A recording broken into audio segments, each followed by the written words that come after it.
Good morning, this is the Eager Beaver Show. You are listening to a True North Eager Beaver Media Incorporated podcast.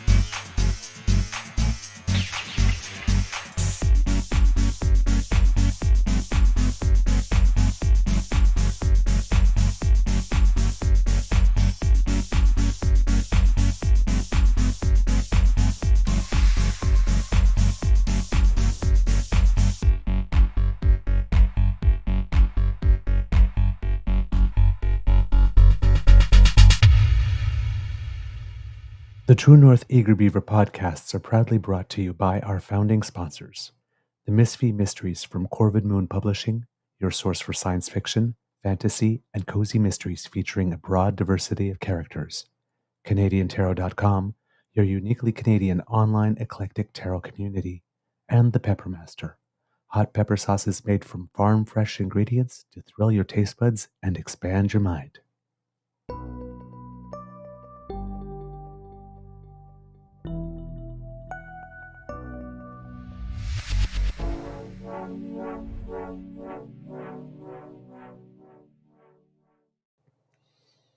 Well, good morning, and hello, kids, and welcome to Season 3 and episode number 305 of the Daily Beaver Morning Show, here on the Cryo Media Network. Whoop, whoop, whoop, whoop. A little disco for you.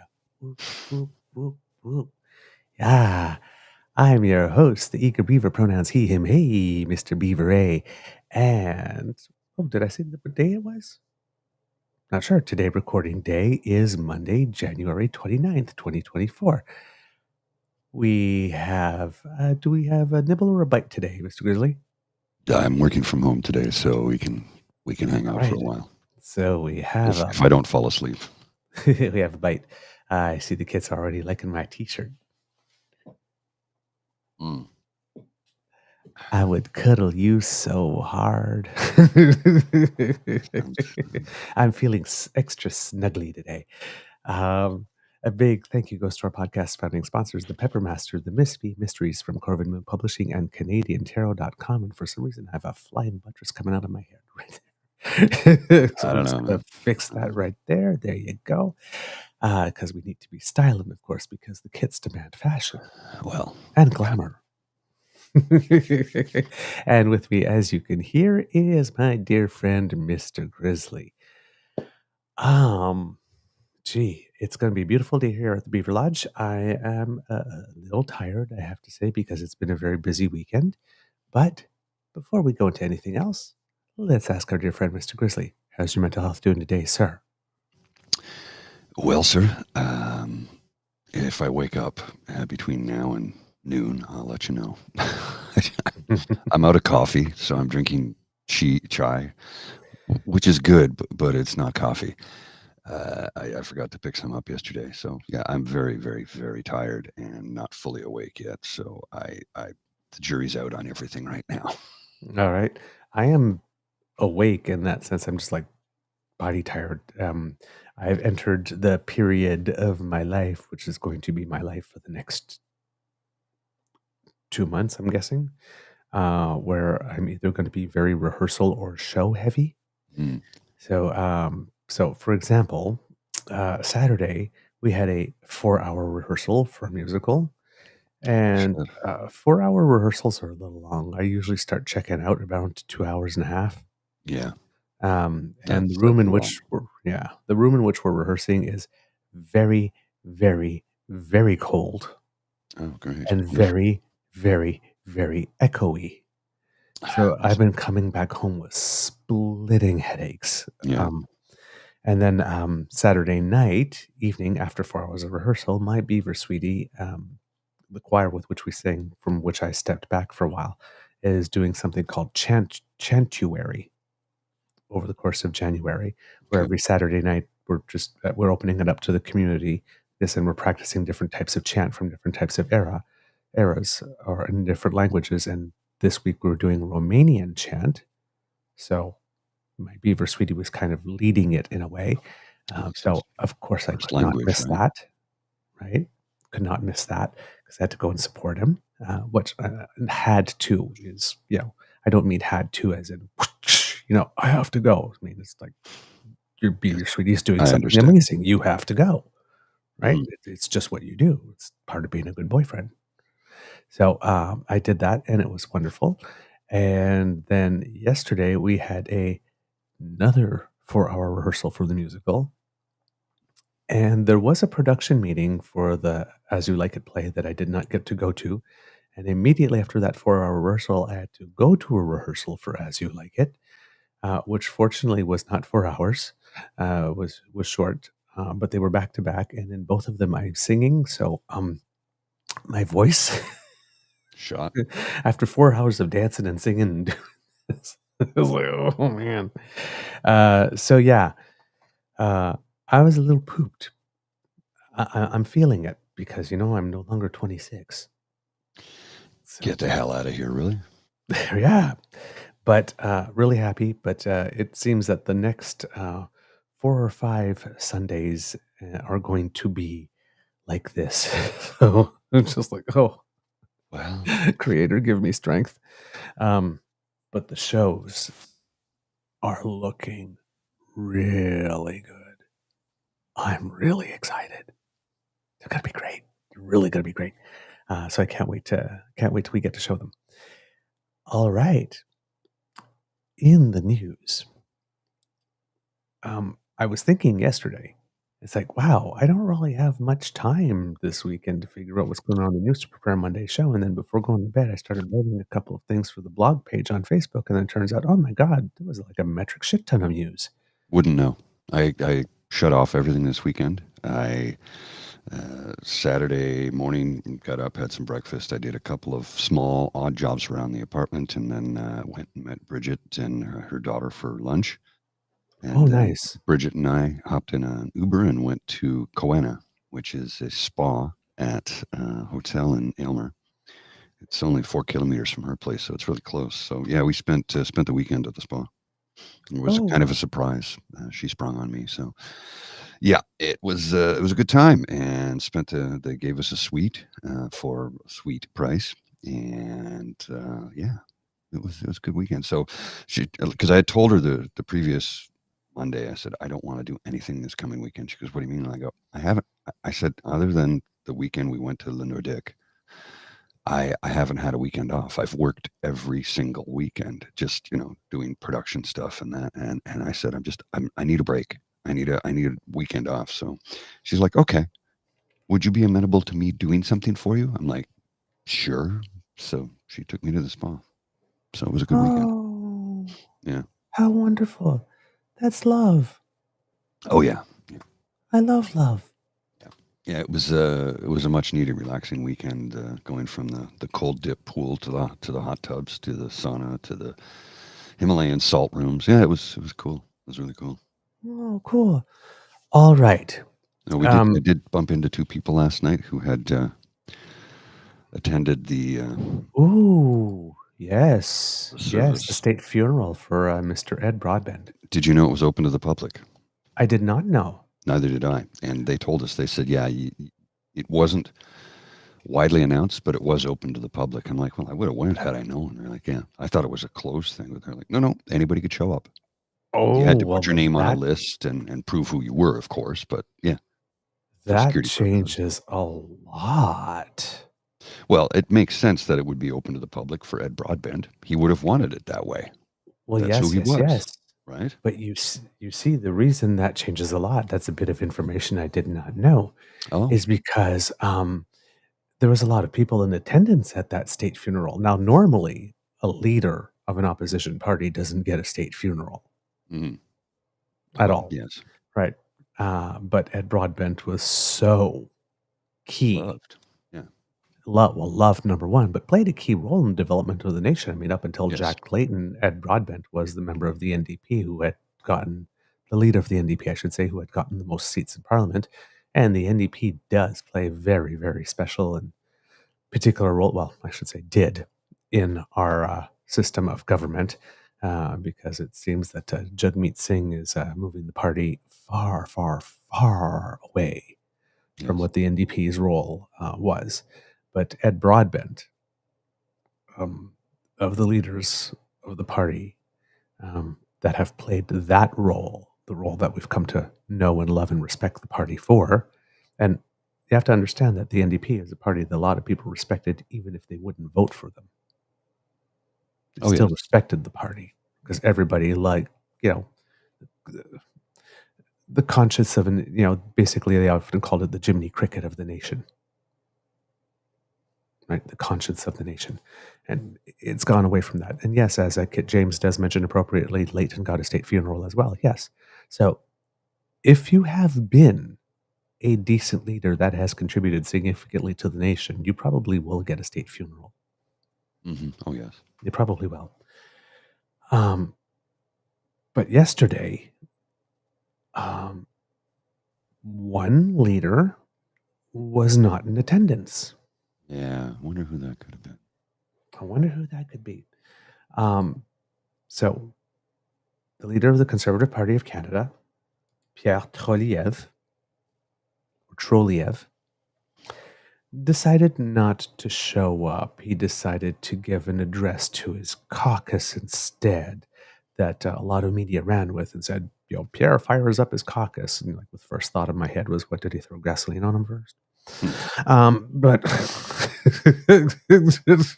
yes, but he basically, if you go on YouTube and look it up, I haven't looked it up fully myself yet, but apparently it was described as 25 minutes of lie after lie after lie after lie after inflammatory lie on the day of the state funeral of Ed Broadbent. Probably a bad day to be doing that type of thing.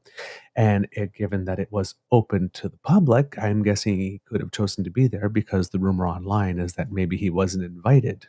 Sort of like Trump was not invited to John McCain's funeral. But if it was open to the public, even if not invited, he could have put his name on the list and shown up.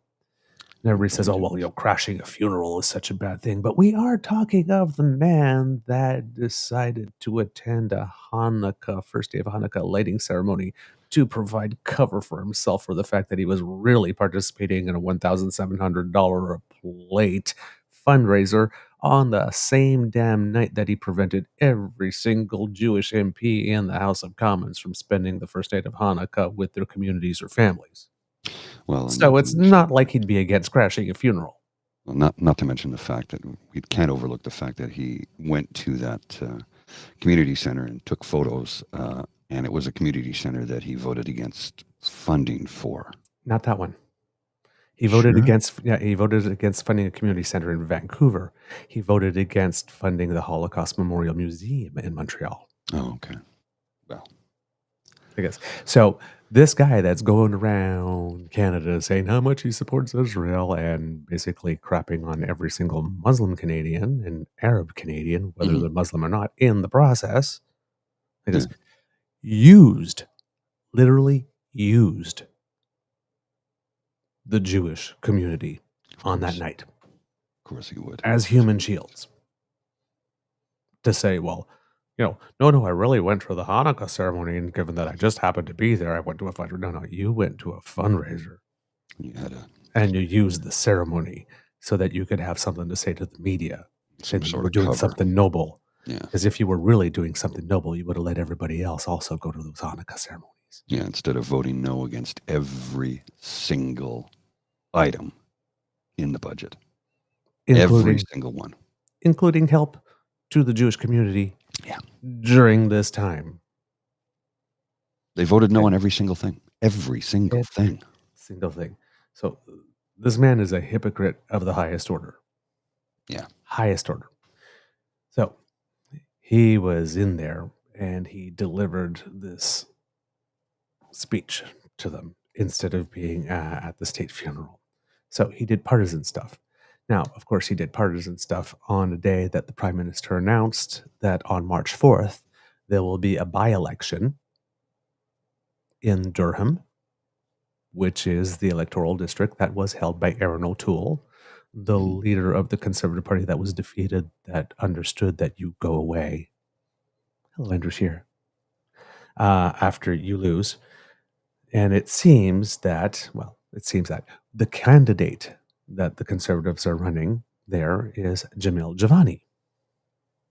Now, if that name sounds familiar to you, it should, because Jamil Jivani was one of the members of the media that got fired from Bell Media during that time where it was firing everybody. Like, oh God, her name's escaping me off the top of my head, Lisa Laflamme, and everyone else.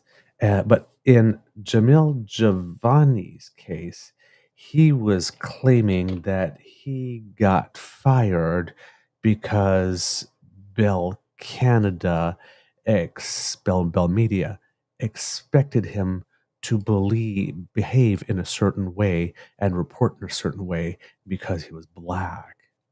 Except we he didn't want to do that. We read the complaint, and no, he's full of shit. Yeah.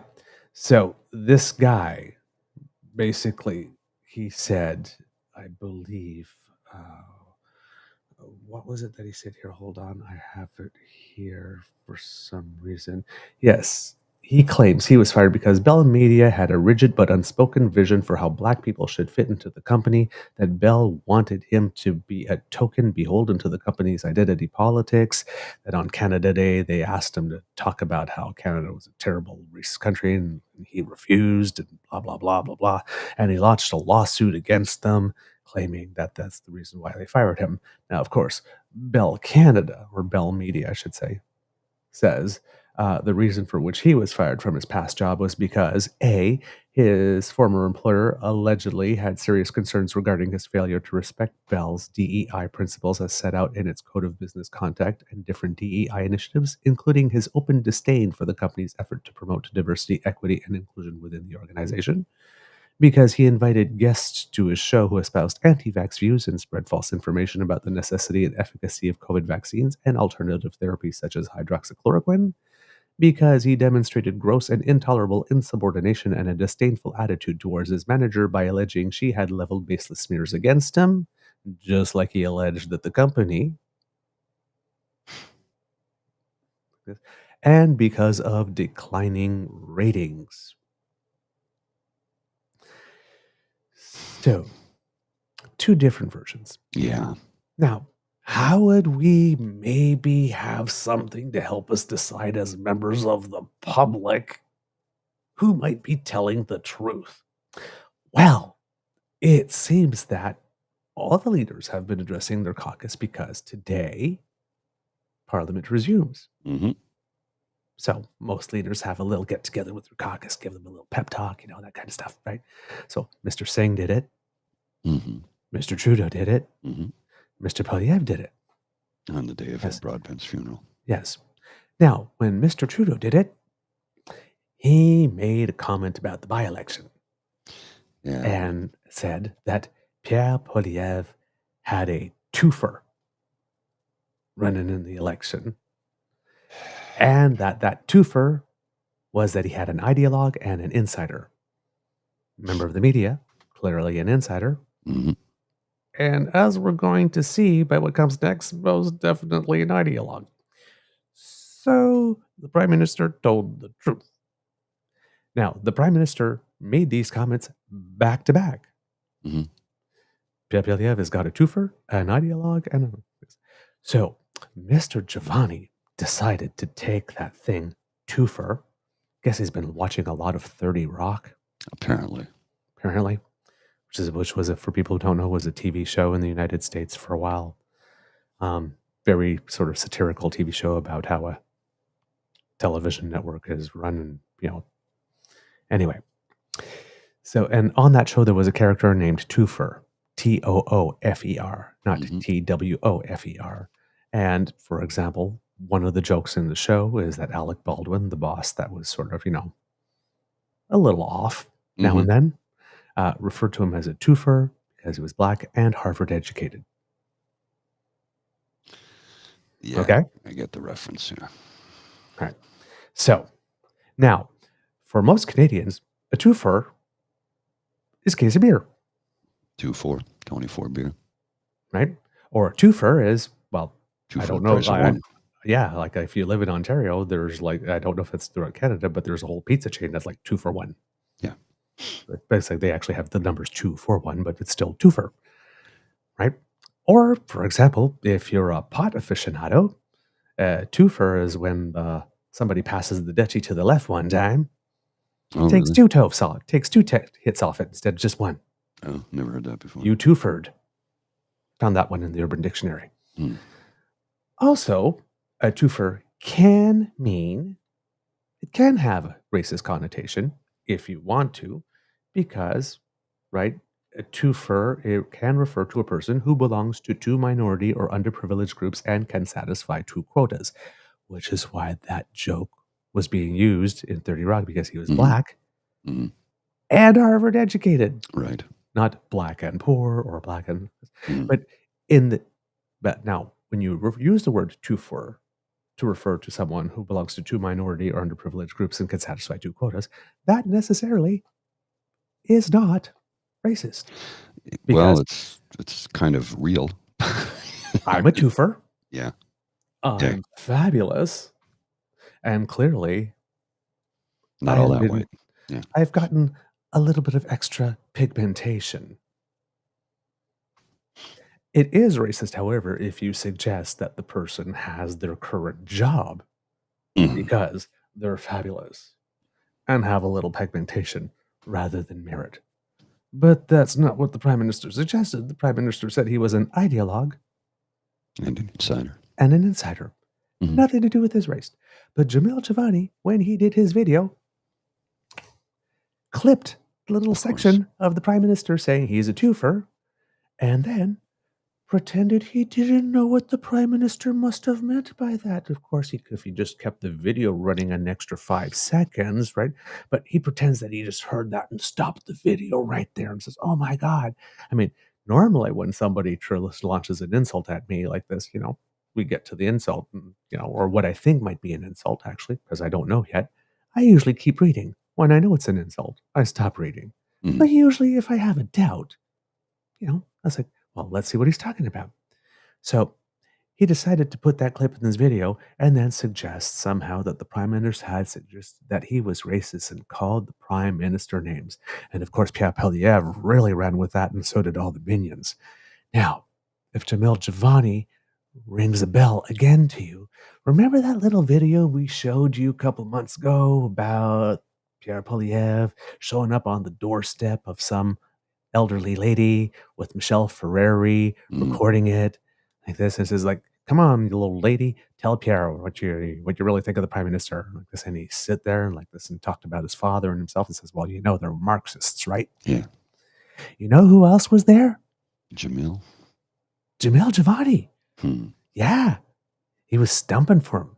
So you see the little video of Jamil Jivani like getting out of the car and running behind Pierre. You know that little Bugs Mhm. Bunny and Roadrunner thing, Yeah, like he's with the that little dog, Yeah. like this and that big dog. Hey, Hey Spike. Spike, Hey, hey Spike. Spike. Yeah, shut up. So he was doing that, and when Pierre Poilievre told that lady, lied to that lady, that the Prime Minister was a Marxist, did Jamil Jivani say, "Oh my God, you're calling the Prime Minister names? That's a horrible thing." You're like, no. So we're supposed to believe that Jamil Jivani has problems with people calling other people names, leaders of parties calling other people names. But we know that's not true because we have it on video now, don't we? Well, and I've been led to believe that apparently the woman that was being interviewed randomly knocked on her door. Apparently, she worked for Andrew Scheer Oh, in conjunction with Roman Baber. oh, Apparently, I cannot confirm that, but this is what I've read. I don't know that that's true, but it wouldn't surprise me. It's kind of like, who's that other woman who traveling home from Canada and refused to show her passport or something? oh yeah. Joe Walsh, Yeah. who then took another picture and said that she was arrested for posing like this. Yeah. She's. I don't know if they're paying her to do that, but she does this a lot, like a lot. I don't know that she's on the payroll of the Conservative Party. I don't even believe that that's the case. I just think, yeah, Georgianne Burke. Apparently, it was Georgianne Burke who was the woman in that video with Pierre Poilievre calling him a Marxist, calling the PM a Marxist. And she's kind of a special piece of work, her. Let's see if I can find some stuff on her. You are bringing me some knowledge. I had no idea of that. So, apparently, the Prime Minister is calling him names and being racist towards him, which we know in both cases is not true. Mm-hmm. So, what are we now more inclined to believe? That Bell Canada or Bell Media, I keep on saying Bell Canada, that Bell Media fired him because he wasn't being the stereotype of the black person that they thought he would be, or because he really did object to maintaining corporate policy on diversity, equity, and inclusion, peddled COVID misinformation, was insubordinate to his boss, and was having lower ratings. The scales are tipping. The scales are tipping. The man is a liar. Now, the Prime Minister didn't call him names, but I will. You're a big old man baby and a big fat liar.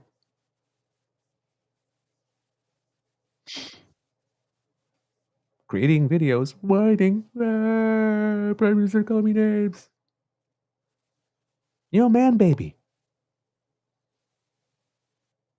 Yeah, I don't. We see you.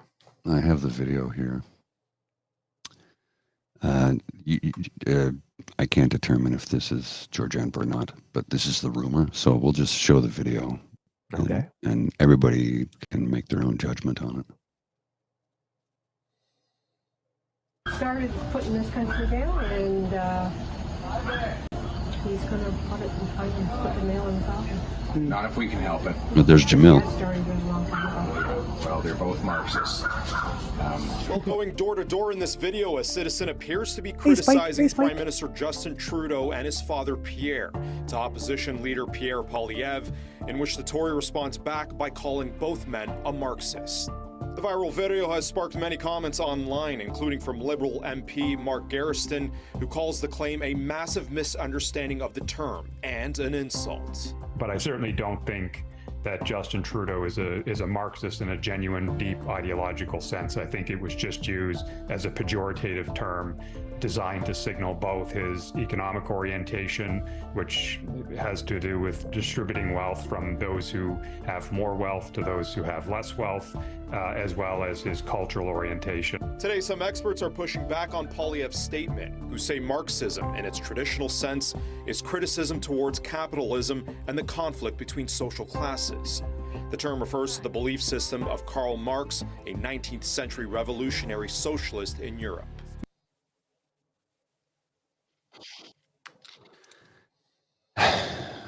I don't know if that was Georgianne Burke. Again, that was the rumor. I don't know the woman. I honestly, but I've been reading about it a lot, but I honestly don't think it's her. I really don't believe it's her. Looking at the video and looking at pictures of her and seeing her, I don't think it's the same person. Mm-hmm.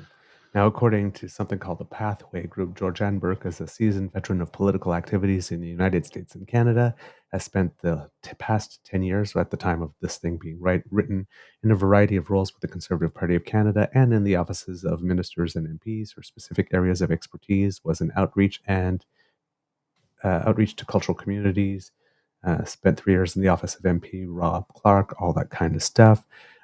Here's a photo of her from the face. Now, of course, in this video, we don't really see this lady.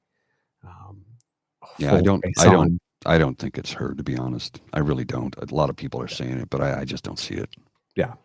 So, I mean, it doesn't take away from the fact that she's a pretty horrible person, but I just don't see it. I don't think that's her in the video.